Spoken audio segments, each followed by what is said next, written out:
We are officially 2 weeks out.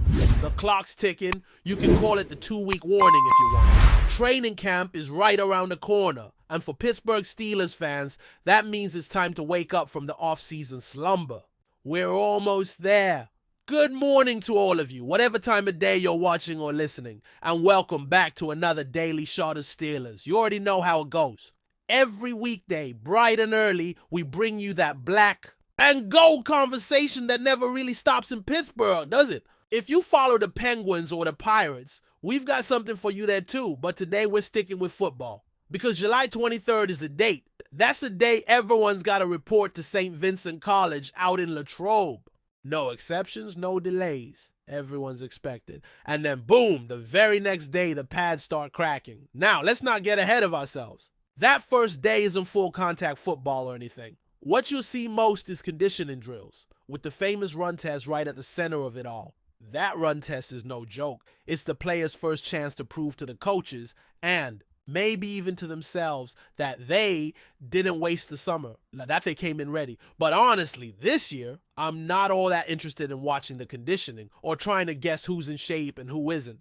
I'm not even caught up in individual battles or position by position breakdowns like we usually do around this time. Because this year, this camp has a different vibe. In the past, I'd be talking right now about who's battling for a spot at wide receiver 3 or how the backup left tackle is performing. But not this year. Not with everything that's changed. The additions of guys like Jalen Ramsey and John Smith have completely shifted the tone. We're not looking at a camp filled with competitions, at least not in the traditional sense. What we're looking at is something bigger, something more important, something harder to quantify.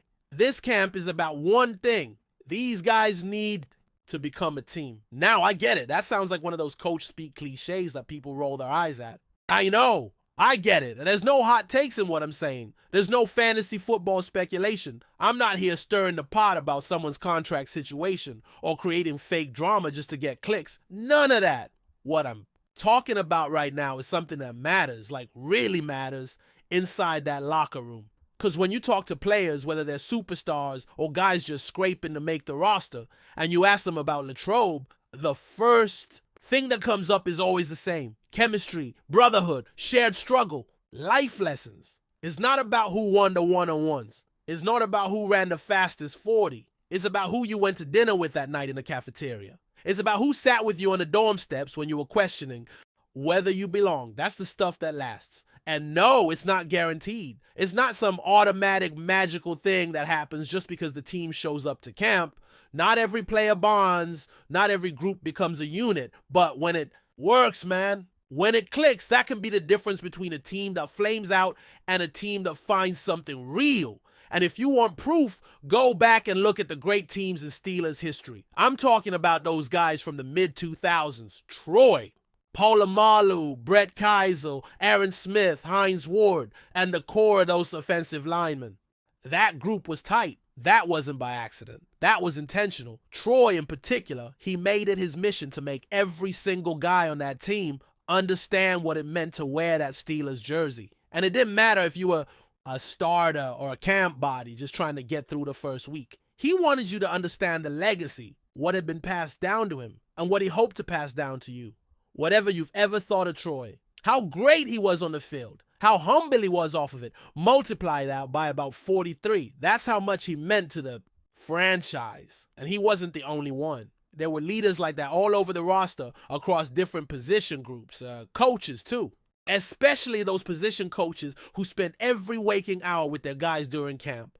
That leadership, that mentorship, it's what made the difference. It wasn't just about scheme or strength or speed. It was about values, about identity. And yes, I know what you're thinking. Do they still do that now? Is there anything left of that tradition, of that soul?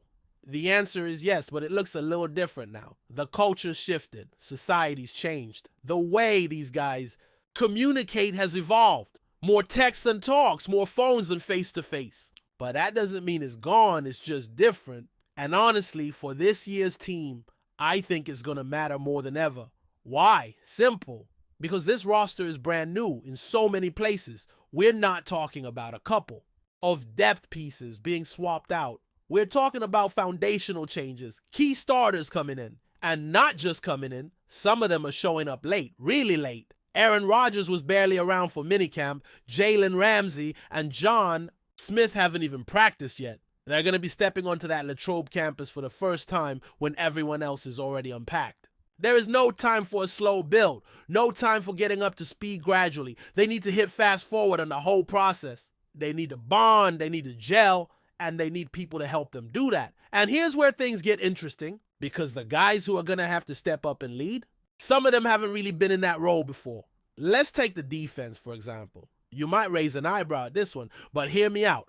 Patrick Queen. Yeah, I know. It's only his second year in Pittsburgh, but think about it. He's now wearing the green dot. He's now the voice in the huddle. And when you look at that secondary, especially with how linebackers are being used these days, he might actually be the only veteran voice with real leadership weight in that entire unit. It's on him now. Last year, he was the one being brought along by Elandon Roberts and others. I was actually there watching Elandon pull him aside, giving him little lessons about what it means to be a Steeler. At one point, Elandon even asked me to jump in and share some Steelers history with Patrick. It was that kind of vibe. But now, that mentorship role flips. The training wheels are off, and Patrick Queen knows it. I talked to him at minicamp, and he was the first to say it. No more excuses. No more, I'm still learning. This is his defense now, his time. Flip to the offensive side of the ball, and it's a little harder to find that guy. Because, let's be real, the offense hasn't had that cultural leader in a long time. Sure, Rodgers is the quarterback, and he's obviously the leader by default. That comes with the territory. But I'm talking about a different kind of leadership. The cultural glue. The Steeler guy. And I think that might end up being Pat Freiermuth. Pat's been here for a while now. He's battled through injuries, frustrations, coaching changes, but he cares. You can see it in how he carries himself. He's not loud, he's not flashy, but he's all in. And he's one of those guys who hasn't tasted real postseason success yet. That eats at him. And with all the new faces on offense, this year, new receivers, new linemen, even new backs, it's going to fall on him to be the guy who says, hey, this is how we do things here. So yeah, camp isn't going to be about highlight reel catches or viral hits. Not this year. It's going to be about finding a way to become a team. Not just a group of athletes wearing the same jersey. A team, a brotherhood, a unit that trusts each other. Because no matter how talented you are on paper, none of that matters if you don't trust the guy next to you when the bullets start flying. And look, I'll be honest with you. I'm always a little hesitant to even do segments like this. I know most people want rumors, trades, injury updates, snap count analysis, and there's nothing wrong with that. We do plenty of that here too. But every now and then, I've got to bring it back to what really matters. Because over the years, I've heard the same thing from so many players, so many coaches, and it always comes down to this. The teams that win in this league are the teams that believe in each other. That builds something in the trenches of training. Camp! So yeah, I'll talk about it. And yeah, I think this camp, this one right here, is going to be one of the most important we've seen in a while. And you know what's wild about it all? A lot of fans think of camp as this fun, lighthearted kickoff to the season. Guys running around in shorts, signing autographs, smiling for the cameras. But behind the scenes, it's a grind, it's pressure. For some guys, this is their last shot. For others, it's the first real step into a completely new world. And for veterans, it's not just about holding on to their spot. It's about leading, setting the tone, and showing the young guys what being a Pittsburgh Steeler actually means. This isn't a fantasy team thrown together in the draft. This is a legacy franchise with real expectations. And no matter how flashy the off-season additions are, that culture has to be built the hard way. But before we dive in, don't forget to subscribe to Steelers Nation Central and hit the like button on this video. Your support helps us keep bringing you the latest updates on the Pittsburgh Steelers. And don't forget to share your thoughts on the news in the comments below. There's been a growing buzz around Pittsburgh that could shake up the NFL landscape in a big way. Rumors are swirling that MICAH Parsons might soon join forces with TJ Watt, potentially creating the most fearsome pass rushing duo the Steelers, or perhaps the entire league, have ever seen. While nothing is official yet, fans and analysts alike are starting to imagine the devastating impact these two could have if they team up. MICAH Parsons has already cemented his reputation as one of the NFL's most dominant defensive forces. His blend of speed, power, and instinct makes him nearly unstoppable when it comes to getting after the quarterback.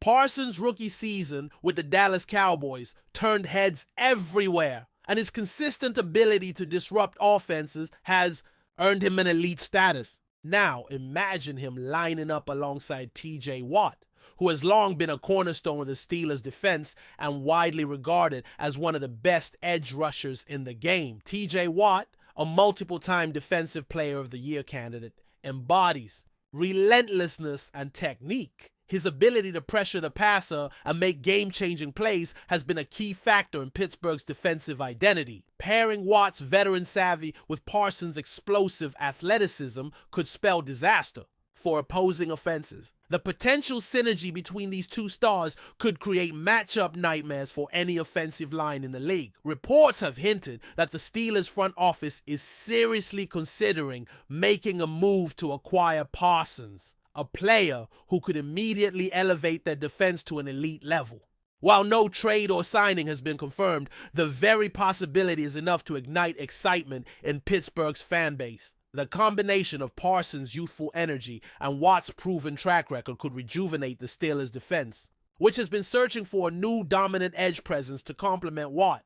The NFL community is buzzing with speculation about what this duo could mean on the field.